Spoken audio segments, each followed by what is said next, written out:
तीनों सब डिविजन्स ਦੇ ਵਿੱਚ ਪਬਲਿਕ ਮੀਟਿੰਗਸ ਕੀਤੀ ਗਈਆਂ ਸਨ। ਇੱਕ ਅਸੀਂ ਇੱਕ ਇਨੀਸ਼ੀਏਟਿਵ ਲਿਆ ਸੀ ਵਿਲੇਜ ਟੂਰ ਪ੍ਰੋਗਰਾਮ ਦਾ, ਤਾਂ ਉਹਦੇ ਵਿੱਚ ਸਾਰੇ ਹੀ ਸੀਨੀਅਰ ਆਫਿਸਰਸ ਡਿਸਟ੍ਰਿਕਟ ਦੇ ਅਲੱਗ-ਅਲੱਗ ਸਬ ਡਿਵੀਜ਼ਨ ਦੇ ਵਿੱਚ ਜਾ ਕਰ ਅਲੱਗ-ਅਲੱਗ ਥਾਣੇ ਦੇ ਏਰੀਆ ਦੇ ਵਿੱਚ ਜਾ ਕਰ ਉੱਥੇ ਪਬਲਿਕ ਮੀਟਿੰਗ ਕਰਦੇ ਹਨ ਔਰ ਲੋਕਾਂ ਦੀ ਸਮੱਸਿਆ ਜਿਹੜੀ ਹੈ ਉਹਨੂੰ ਫਸਟ ਹੈਂਡ ਸੁਣਦੇ ਹਨ। ਇਸੇ ਤਰ੍ਹਾਂ ਅਸੀਂ ਜਿਹੜੀ ਇੱਕ ਪਬਲਿਕ ਮੀਟਿੰਗ ਕੀਤੀ ਸੀ ਪਿੰਡ ਝਾੜ ਸਾਹਿਬ ਦੇ ਵਿੱਚ 9 ਤਾਰੀਖ ਨੂੰ।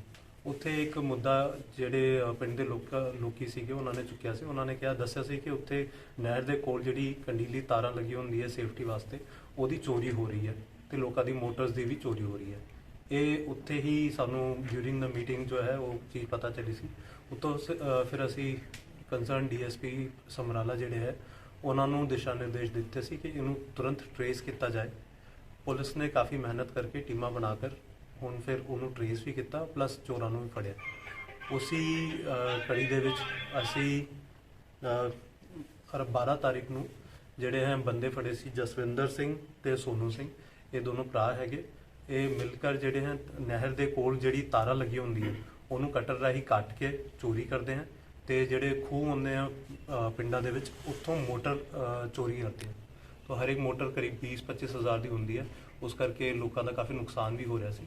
ਤਾਂ ਉਹਨੂੰ ਅਸੀਂ ਟਰੇਸ ਕੀਤਾ। ਉਸ ਤੋਂ ਬਾਅਦ ਉਹ ਮੋਟਰਸ ਜਿਹੜੀ ਉਹ ਰਿਕਵਰ ਵੀ ਕਰਵਾਈ ਹੈ ਉਹਨਾਂ ਦੇ ਕੋਲੋਂ। ਤਾਂ ਕਰੀਬ 11 ਦੇ ਕਰੀਬ ਸਾਨੂੰ ਮੋਟਰਸ ਰਿਕਵਰ ਹੋਈਆਂ ਔਰ ਕਾਫੀ ਜ਼ਿਆਦਾ ਤਾਰ ਔਰ ਕਟਰ ਔਰ ਹਥੌੜੇ ਇਸ ਤਰ੍ਹਾਂ ਦੀ ਚੀਜ਼ਾਂ ਰਿਕਵਰ ਹੋਈਆਂ। ਤਾਂ ਇਸ ਕਰਕੇ ਸਾਨੂੰ ਇਹ ਮੀਟਿੰਗਸ ਦਾ ਵੀ ਕਾਫੀ ਬੈਨੀਫਿਟ ਹੋਇਆ ਸੀ ਔਰ ਪਲੱਸ ਲੋਕਾਂ ਦੀ ਸਮੱਸਿਆ ਜਿਹਨੂੰ ਫਰਸਟ ਹੈਂਡ ਅਸੀਂ ਨਿਪਟਾ ਵੀ ਦਿੱਤਾ ਸੀ, ਨਾਲੇ ਰਿਕਵਰੀਜ਼ ਵੀ ਕੀਤੀ ਸੀ। ਤੇ ਸਰ ਕਿੰਨੇ ਗੈਂਗ ਦੇ ਮੈਂਬਰ ਸੀਗੇ ਟੋਟਲ? ਇਹ 2 ਮੈਂਬਰ ਹਲੇ ਫੜੇ ਗਏ ਹਨ। ਅਸੀਂ ਹੁਣ ਬਾਕੀ ਇਹਨਾਂ ਦਾ ਰਿਮਾਂਡ ਲੈ ਰਹੇ ਹਾਂ। ਰਿਮਾਂਡ ਲੈ ਕਰ ਇਹਦੇ ਵਿੱਚ ਹੋਰ ਕਿਹੜੇ ਮੈਂਬਰਸ ਇਨਵੋਲਵ ਸੀ ਔਰ ਹੋਰ ਕਿੱਥੇ ਵਾਰਦਾਤ ਕਰ ਚੁੱਕੇ ਹਨ, ਕਿਉਂਕਿ ਇਹ ਇਸ ਤਰ੍ਹਾਂ ਦੀ ਚੀਜ਼ ਹੁੰਦੀ ਹੈ ਕਈ ਵਾਰੀ ਜਨਰਲ ਪਬਲਿਕ ਪ੍ਰਾਪਰਟੀ ਹੁੰਦੀ ਹੈ, ਪਤਾ ਨਹੀਂ ਚੱਲਦਾ। ਇਹ ਉਸ ਮੀਟਿੰਗ ਦੇ ਦੌਰਾਨ ਸਾਨੂੰ ਪਤਾ ਚੱਲਿਆ ਕਿ ਇਸ ਤਰ੍ਹਾਂ ਦੀ ਚੋਰੀਆਂ ਹੋ ਰਹੀ ਹੈ। ਜਦੋਂ ਅਸੀਂ ਇਹਨੂੰ ਟਰੇਸ ਕੀਤਾ ਤਾਂ ਸਾਨੂੰ ਇੱਕ ਲਿੰਕਡ ਫਰਦਰ ਦੂਜੀ ਚੋਰੀ ਵੀ ਪਤਾ ਚੱਲੀ ਜੋ ਕਿ ਮੋਟਰਾਂ ਦੀ ਚੋਰੀ ਕਰਦੇ ਸੀ। ਤਾਂ ਇਸ ਤਰ੍ਹਾਂ ਇਹਨਾਂ ਨੇ ਹੋਰ ਕਿਤੇ ਵੀ ਕੋਈ ਕੈਨਾਲ ਜਾਂ ਕਿਸੇ ਨਹਿਰ ਦੇ ਕੋਲ ਅਗਰ ਕੋਈ ਤਾਰਾਂ ਦੀ ਜਾਂ ਐਂਗਲਸ ਦੀ ਚੋਰੀ ਕੀਤੀ ਹੈ ਤਾਂ ਉਹ ਵੀ ਇਸ ਦੇ ਵਿੱਚ ਰਿਕਵਰ ਹੋ ਜਾਏਗਾ। ਸਰ ਕਿੱਥੇ ਐਕਟਿਵ ਸੀਗੇ ਹੁਣ ਤੱਕ? ਕਿੰਨੇ ਕੁ ਫਾਰਮਰਸ ਨੂੰ ਇਹਨਾਂ ਨੇ ਨਿਸ਼ਾਨਾ ਬਣਾਇਆ? ਹਾਂਜੀ, ਇਹਨਾਂ ਨੇ ਕਰੀਬ 11 ਅਲੱਗ-ਅਲੱਗ ਵਿਅਕਤੀਆਂ ਦੀ ਮੋਟਰਸ ਦੀ ਚੋਰੀ ਕੀਤੀ ਹੈ ਜੋ ਹਲੇ ਤੱਕ ਇਹ ਮੰਨੇ ਹੈ। ਇਸ ਤੋਂ ਇਲਾਵਾ ਇਹ ਜਿਹੜੀ ਸਰਹੰਦ ਨਹਿਰ ਹੈ ਉਹਦੇ ਕੋਲ ਮਾਛੀਵਾੜਾ ਸਾਹਿਬ ਦਾ ਏਰੀਆ, ਝਾੜ ਸਾਹਿਬ ਦਾ ਏਰੀਆ ਜਿਹੜਾ ਹੈ ਉੱਥੇ ਚੋਰੀ ਕਰਦੇ ਸੀ। ਉਸ ਤੋਂ ਇਲਾਵਾ ਹੋਰ ਵੀ ਕਿਤੇ ਕਰ ਸਕਦੇ ਹਾਂ ਉਹ ਅਸੀਂ ਆਪਣੀ ਇਨਵੈਸਟੀਗੇਸ਼ਨ ਦੇ ਵਿੱਚ ਟ੍ਰੇਸ ਕਰਨ ਦੀ ਕੋਸ਼ਿਸ਼ ਕਰ ਰਹੇ ਹਾਂ। ਸਰ ਹੋਰ ਇਨਵੋਲਵਮੈਂਟ ਕਿੰਨਾ ਦੀ ਹੈ? ਕਿੰਨਾਂ ਨੂੰ ਸਮਾਨ ਵੇਚਦੇ ਸੀ ਜਾਂ ਕਿੱਥੋਂ ਹੋਰ ਕਰਦੇ ਸੀ? ਇਹ ਜੋ ਸਾਨੂੰ ਹਾਲੇ ਤੱਕ ਇਨਵੈਸਟੀਗੇਸ਼ਨ ਦੇ ਵਿੱਚ ਆਇਆ ਕਿ ਇਹ ਕਬਾੜੀਏ ਵੀ ਇਨਵੋਲਵਡ ਹੈ। ਅਸੀਂ ਉਹਦਾ ਨਾਮ ਇਸ ਕਰਕੇ ਡਿਸਕਲੋਜ਼ ਨਹੀਂ ਕਰ ਰਹੇ ਤਾਂ ਕਿ ਉਹਨੂੰ ਅਰੈਸਟ ਕਰ ਸਕੇ। ਉਹ ਕਬਾੜੀਏ ਜਿਨ੍ਹਾਂ ਨੂੰ ਵੇਚਦੇ ਹਾਂ ਅਸੀਂ ਉਹਨਾਂ ਨੂੰ ਵੀ ਹੁਣ ਫੜਾਂਗੇ ਤੇ ਉਹਨਾਂ ਦੇ ਕੋਲੋਂ ਵੀ ਸਾਨੂੰ ਫਰਦਰ ਰਿਕਵਰੀਜ਼ ਹੋ ਸਕਦੀ ਹੈ। ਤੇ ਸਰ ਇਹਨਾਂ ਤੇ ਪਹਿਲਾਂ ਵੀ ਕੋਈ ਪਰਚੇ ਦਰਜ ਨਹੀਂ?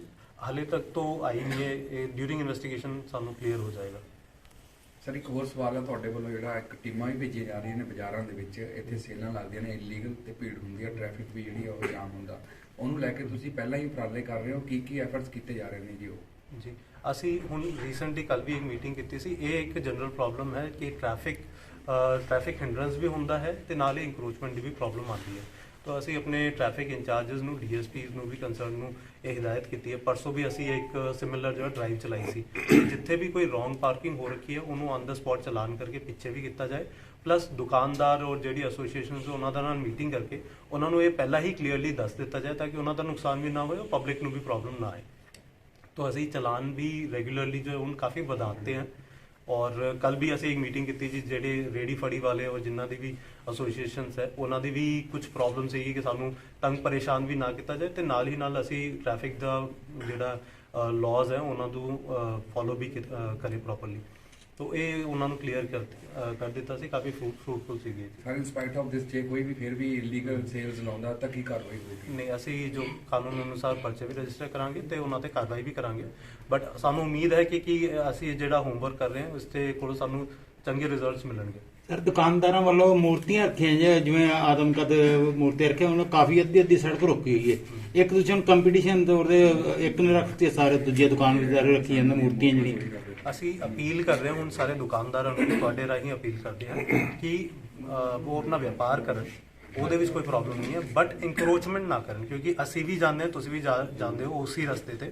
ਜੇਕਰ ਦੋਨੋਂ ਪਾਸੇ ਗੱਡੀਆਂ ਖੜੀ ਹੋਣ ਜਾਂ ਫਿਰ ਦੋਨੋਂ ਪਾਸੇ ਇੰਕਰੋਚਮੈਂਟ ਕਰਕੇ ਆਪਣੇ ਬੈਨਰਸ ਤੇ ਦੁਕਾਨ ਦਾ ਸਮਾਨ ਬਾਹਰ ਕਰ ਦਿੰਦੇ ਹੋ ਤਾਂ ਫਿਰ ਚੱਲਣ ਦੇ ਲਈ ਰਾਹ ਨਹੀਂ ਬਚਦਾ। ਫਿਰ ਇਸ ਕਰਕੇ ਪਸ਼ੂ ਵੀ ਕਈ ਵਾਰੀ ਆ ਜਾਂਦੇ ਆ, ਕਈ ਵਾਰੀ ਗੱਡੀਆਂ ਟਕਰਾ ਜਾਂਦੀ ਹੈ, ਬੱਚੇ ਹੁੰਦੇ ਆ, ਤਾਂ ਕੋਈ ਐਕਸੀਡੈਂਟ ਹੋ ਸਕਦਾ ਹੈ। ਸਿਮਿਲਰਲੀ ਜੋ ਖਾਣ ਪੀਣ ਦੀ ਰੇਹੜੀਆਂ ਹੁੰਦੀ ਹੈ ਉਹ ਸਿਲੰਡਰਸ ਵੀ ਰੱਖਦੇ ਆ। ਪਿਛਲੇ ਦਿਨੋਂ ਵੀ ਅਸੀਂ ਦੇਖਿਆ ਸੀ ਕਿ ਕਿਤੇ ਇੱਕ ਸਿਲੰਡਰ ਬਲਾਸਟ ਹੋ ਗਿਆ ਸੀ। ਤਾਂ ਇਸ ਤਰ੍ਹਾਂ ਦੇ ਐਕਸੀਡੈਂਟਸ ਨਾ ਹੋਣ, ਇਸ ਦੇ ਲਈ ਅਸੀਂ ਜ਼ਿੰਮੇਦਾਰ ਖੁਦ ਵੀ ਹੈਗੇ। ਤਾਂ ਜਿਹੜੇ ਦੁਕਾਨਦਾਰ ਹੈ ਉਹ ਇਸ ਚੀਜ਼ ਨੂੰ ਨੋਟ ਕਰਨ ਕਿ ਉਹ ਆਪਣਾ ਸਮਾਨ ਦੁਕਾਨ ਦੇ ਅੰਦਰ ਰੱਖੇ, ਨਾ ਕਿ ਬਾਹਰ। ਸਰ ਟੈਂਕੀ ਰੋਡ ਤੇ ਪਹਿਲੀ ਜਾਮ ਦੀ ਸਥਿਤੀ ਬਣੀ ਰਹਿੰਦੀ, ਉੱਥੇ ਮੂਰਤੀਆਂ ਬਾਹਰ ਕੱਢ ਕੇ ਰੱਖੀਆਂ ਕਿਤਾਬਾਂ ਬੁੱਕਸ ਮਾਰਕੀਟ 'ਚ। ਜ਼ਿਆਦਾਤਰ ਪਹਿਲਾਂ ਵਨ ਵੇ ਟ੍ਰੈਫਿਕ ਕੀਤਾ ਗਿਆ ਸੀ ਉਧਰ। ਅਸੀਂ ਹੁਣ ਰੈਗੂਲਰ ਬੇਸਿਸ ਤੇ ਮੋਨੀਟਰ ਵੀ ਕਰਾਂਗੇ ਔਰ ਰੇਡ ਵੀ ਕਰਤੇ ਰਹਾਂਗੇ। ਜਿੱਥੇ ਵੀ ਇਸ ਤਰ੍ਹਾਂ ਦੀ ਚੀਜ਼ ਆਏਗੀ ਔਨ ਦਾ ਸਪॉट ਚਲਾਨ ਵੀ ਕੀਤਾ ਜਾਏਗਾ ਔਰ ਜਿੱਥੇ ਕੋਈ ਵਾਇਲੇਸ਼ਨ ਹੈ ਤਾਂ ਲੀਗਲ ਪ੍ਰੋਸੀਡਿੰਗਸ ਵੀ ਕੀਤੀ ਜਾਏਗੀ। ਸਰ ਕੋਚਮੈਂਟ ਨੂੰ ਲੈ ਕੇ ਇੱਕ ਬੰਦਾ ਕੱਲ ਧਰਨੇ ਤੇ ਬੈਠ ਰਿਹਾ ਵਾ, ਭੁੱਖ ਹੜਤਾਲ ਤੇ ਬੈਠ ਰਿਹਾ, ਉਹਦੇ ਬਾਰੇ ਤੁਹਾਡਾ ਕੀ ਕਹਿਣਾ ਜੀ? ਜੀ ਉਹ ਮੈਟਰ ਕਿਸੇ ਦੂਜੇ ਡਿਪਾਰਟਮੈਂਟ ਤੋਂ ਰਿਲੇਟਡ ਵੀ ਹੈਗੀ ਹੈ, ਕਿਉਂਕਿ ਉਹਨਾਂ ਦੇ ਹੀ ਨਾਲ ਕਈ ਐਸੋਸੀਏਸ਼ਨਸ ਵਾਲੇ ਸਾਨੂੰ ਵੀ ਮਿਲ ਕਰ ਗਏ ਹਨ। ਤਾਂ ਪੁਲਿਸ ਦੇ ਵੱਲੋਂ ਜੋ ਕਰਨ ਵਾਲਾ ਕੰਮ ਹੈ ਉਹ ਅਸੀਂ ਕਰ ਰਹੇ ਹਾਂ ਕਿ ਕਿਤੇ ਵੀ ਇੰਕਰੋਚਮੈਂਟ ਹੁੰਦੀ ਹੈ ਅਸੀਂ ਪ੍ਰਾਇਰ ਮੀਟਿੰਗ ਕਰਕੇ ਉਹਨਾਂ ਨੂੰ ਪ੍ਰੋਪਰ ਨੋਟਿਸ ਵੀ ਦੇ ਕੇ ਉਹਨਾਂ ਨੂੰ ਸਮਝਾ ਕਰ ਉਹ ਅਗਰ ਮੰਨ ਜਾਂਦੇ ਠੀਕ ਹੈ, ਜੇਕਰ ਉਹ ਨਹੀਂ ਕਰਦੇ ਫਿਰ ਅਸੀਂ ਆਪਣੀ ਜਿਹੜੀ ਕਾਰਵਾਈ ਉਹ ਕਰਦੇ ਹਾਂ। Thank you. Thank you.